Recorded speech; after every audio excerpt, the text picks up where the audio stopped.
The following program was produced by an independent community producer.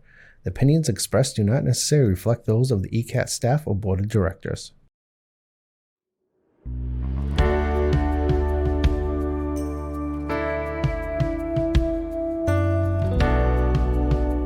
Giving a voice to the voiceless, pulling stories out of the shadows and putting them under the spotlight, making sure that each person is valued and cared for. This is Humanity First with Peter Evers, presented by Bamsi. Hi, everybody, and welcome to another edition of Humanity First. My name is Peter Evers, and we have a special guest coming up in a few minutes. We're going to be talking to Chris Ryan, and Chris is the host of the New Hampshire Today radio show, which is news radio, and we're going to talk a little bit of politics.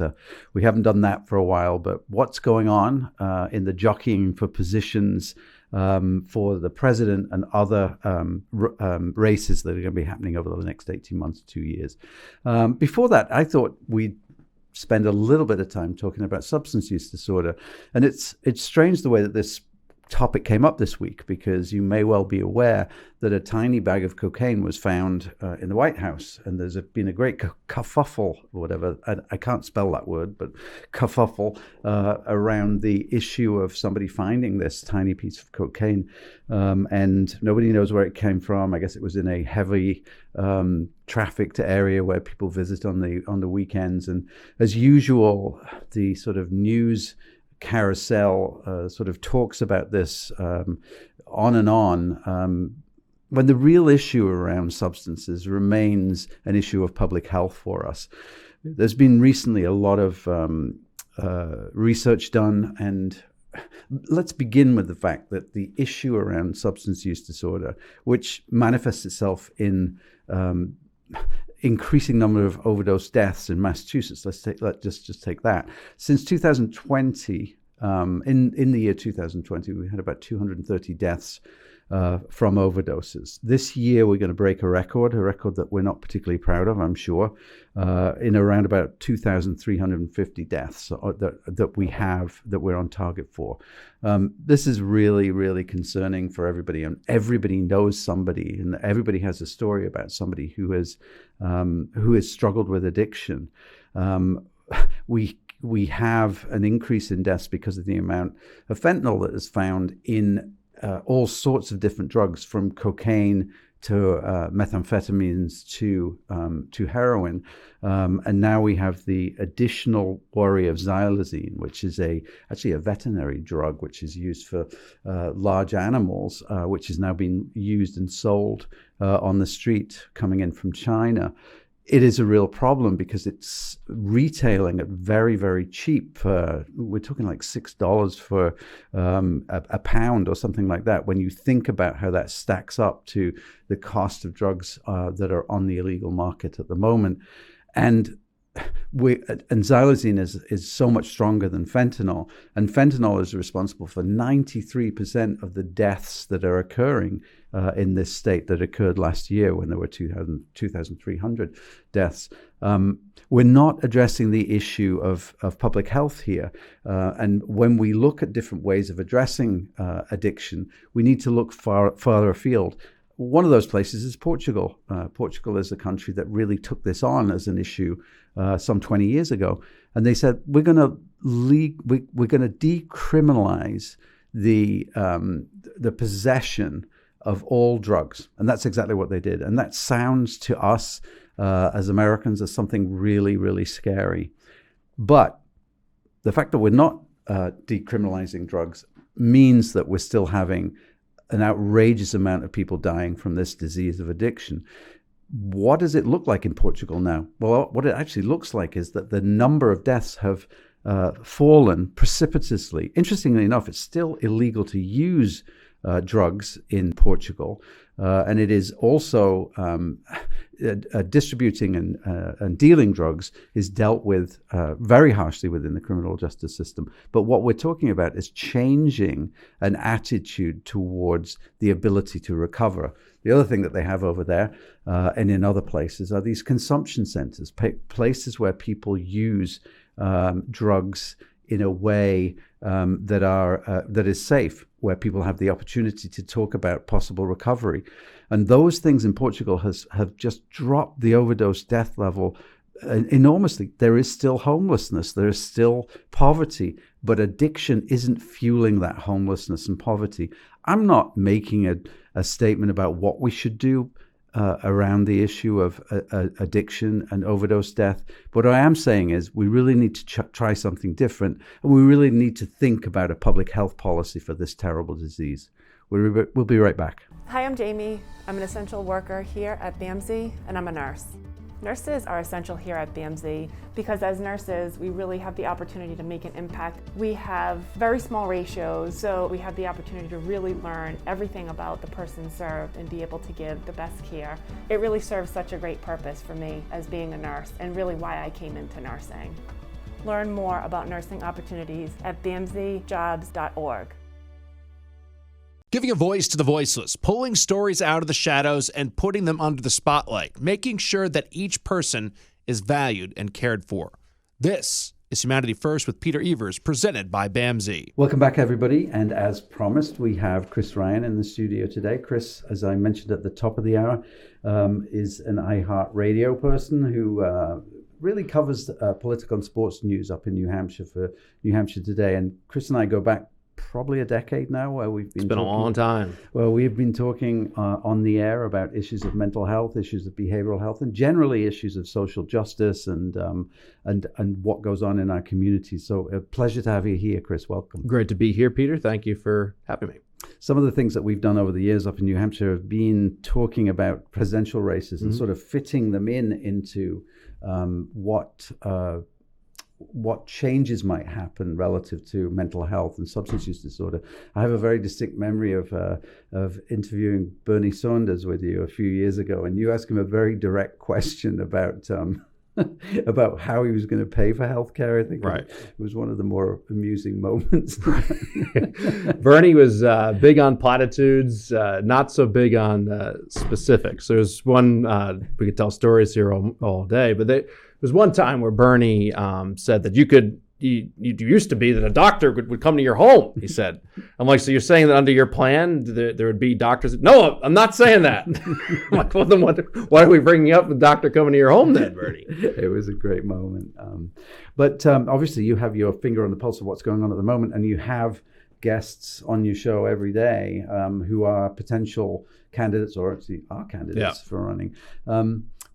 Basically, what's going on? I mean, I don't know if we're in a summer lull, but there are all of these subplots going on at the moment, aren't there? There's a president who is currently in that position, who is aging, who a lot of people are questioning about whether he could actually do another term. We also have a lead candidate on the other side who's been indicted a couple of times over the last few months. I don't know if we've ever had a political situation like this. Yeah, the politics of it are fascinating in that you have two individuals who are remarkably unpopular amongst the American people. Joe Biden is about at 39%. Donald Trump is at 38% approval. But they are both the overwhelming favorites to win the nomination of their parties. Donald Trump is basically as far ahead of Ron DeSantis as Joe Biden is ahead of RFK Jr. And whenever Trump gets indicted or faces any, challenging circumstances, he does better within the Republican primary as they rally around him, and all the oxygen is taken out of the room for the other candidates who are vying to try to be competitive with him. So you have a remarkable dynamic. Two incredibly unpopular presidents who are on the verge of being the nominees of their parties. And then America, a number of polls have showed 75% of Americans don't want to see Joe Biden versus Donald Trump. That's exactly what they're going to get. That is odd, isn't it? Because does that mean, what does it mean? Does it mean that both parties are completely out of touch with the American public? Does it mean that both parties are sort of pandering to a small minority of people who happen to belong to their parties and are activists? Have we drifted way to the right and way to the left here? I'm not saying that Biden is way to the left, but he certainly adopted a lot of those policies. When is the middle going to be wrestled back, I suppose? when there is a moment in time where they are kind of forced to be engaged. Because right now they're mostly apathetic. They don't want to hear about politics. If people are watching this, they're like, "Oh, I don't want to hear about Joe Biden and Donald Trump." But what those two do for each of the opposition parties is they create anger. Now, Joe Biden in his run against Trump the last time did not inspire a lot of anger, but with him winning and the questions amongst the right about that and the unproven allegations and claims, the hatred has developed for Joe Biden. So he's good for business on that side. Trump is good for business on the left because they're just looking to stir up their base to generate funds and interest and all of that. And big names can do that. And the middle, meanwhile, they don't want to think about politics. They don't want to hear about politics. Is Joe Biden this far out leftist socialist? He is not.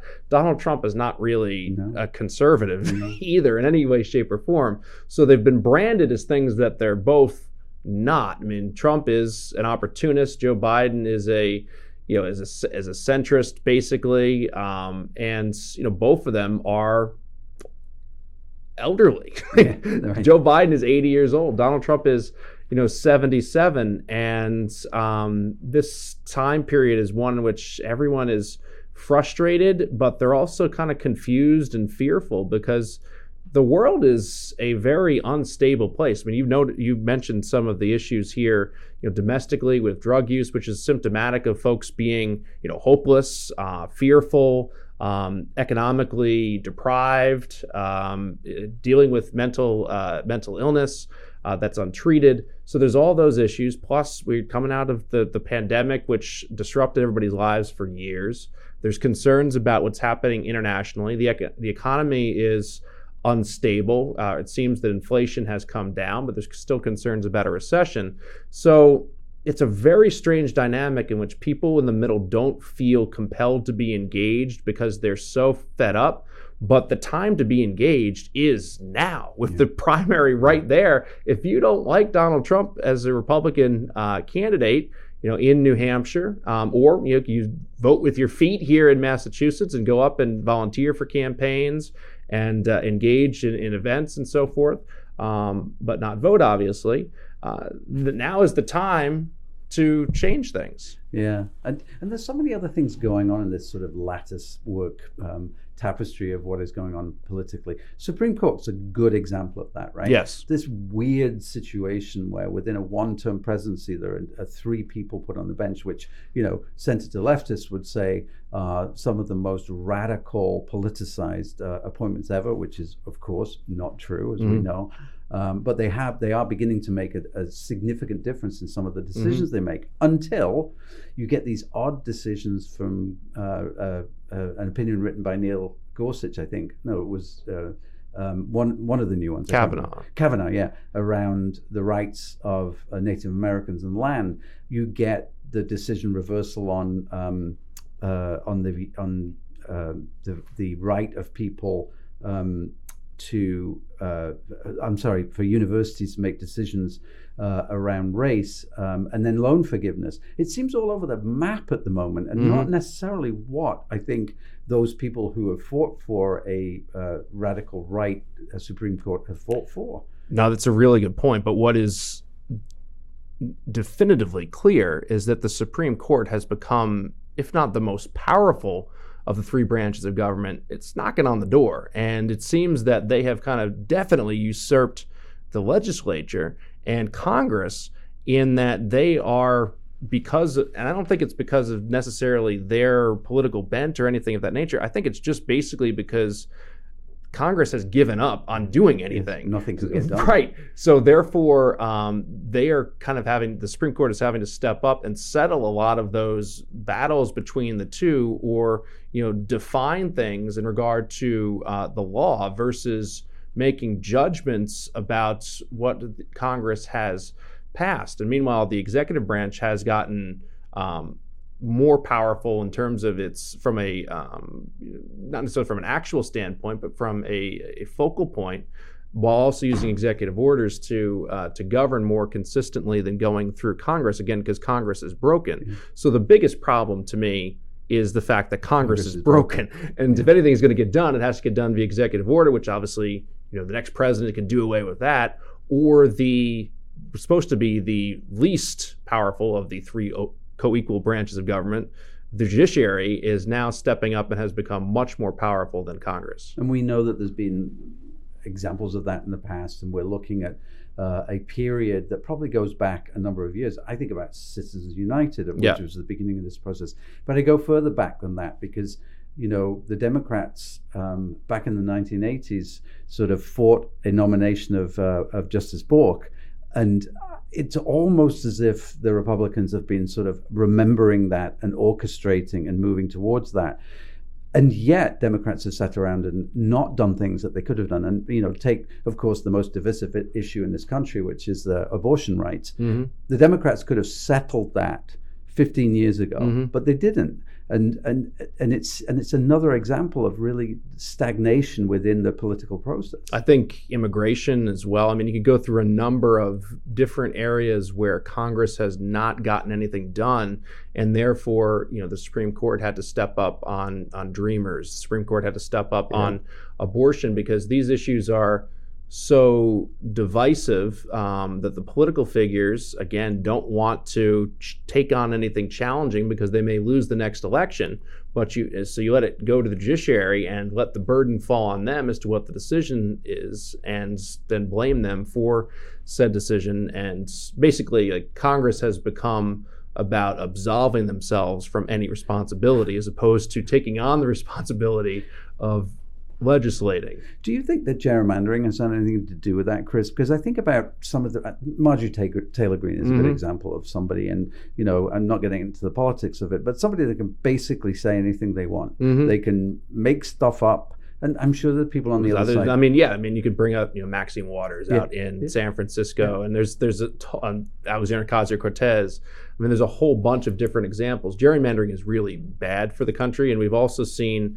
I talked with Governor Burgum from North Dakota, who's running, and also Governor Chris Sununu about how more people are, because of the legislative action taken at the state level, are moving from state to state based upon where they feel the most free, where they feel that their way of life, their belief system is going to be honored. So there's the gerrymandering that takes place. And there's also, control of the legislature and people moving to states, like a lot of people from Massachusetts moving up to New Hampshire because they feel that Massachusetts doesn't represent them from a certain viewpoint. Moving maybe from New Hampshire to Massachusetts because of how they feel about issues. And people are making those decisions. It's not the leading factor of why people move, but it's much more than it used to be. And I think it's true across the world as well. I mean, if you look at Europe, you're getting a much more divisive group of people there. It makes you wonder, are we moving into a period of non-compromise because the issues are so divisive and radicalized? I think we're beyond that at this point. I think we are in an area of there is no benefit to compromise because, again, the middle is so disengaged.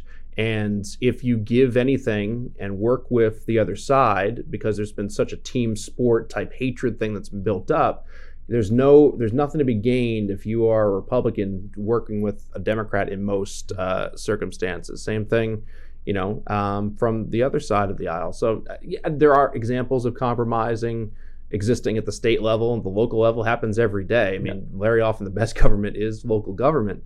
But from a federal level, I mean, anytime Joe Biden works with Republicans, that's something that his base gets upset about. And same thing with Trump. One of the interesting things in Trump's interview with Bret Baier on Fox News was that he mentioned a Democratic friend who talked about how great the vaccine was and how much he should be talking about that. And he's like, well, I can't really talk about that because a lot of people on my side don't really think the vaccine was a good thing. And that really indicates, you could make an argument that Trump's biggest accomplishment in office was Operation Warp Speed, and you could talk about the vaccine or whatever for a long period of time, but just the process of creating a vaccine that instilled enough confidence in the American people to return to their way of life. I mean, that's a pretty significant accomplishment and something that his administration did. But like he was saying in the interview, he doesn't talk about it because his base is so upset when it's mentioned. Which sort of takes us back to the reason for politics, or the reason people go into politics. Because oftentimes, if you think about some of the greatest politicians, in the world, they've really taken on issues or had issues forced upon them that they don't necessarily have consensus over, right, but will drive a point. You think about issues that in the old days were taken on and says, look, I know people don't agree with this. The death penalty or getting rid of the death penalty, which is really pretty much a moot point in this country nowadays, except for a few places. The majority of Americans do not agree with doing away with the death penalty, but there is a moral feeling in this country around that's not right. And people have driven that over the years are, I think, a really good example of saying, I am going to fight what I believe is right.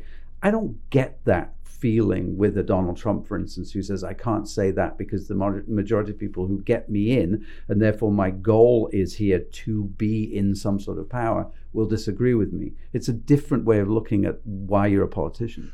Yeah, Donald Trump is a different type of politician, where he is there because he wants to be in on the action, and he will utilize the mechanisms in order to have success versus having an overriding reason to have success. Like there is no goals, like from a policy perspective, that Donald Trump has.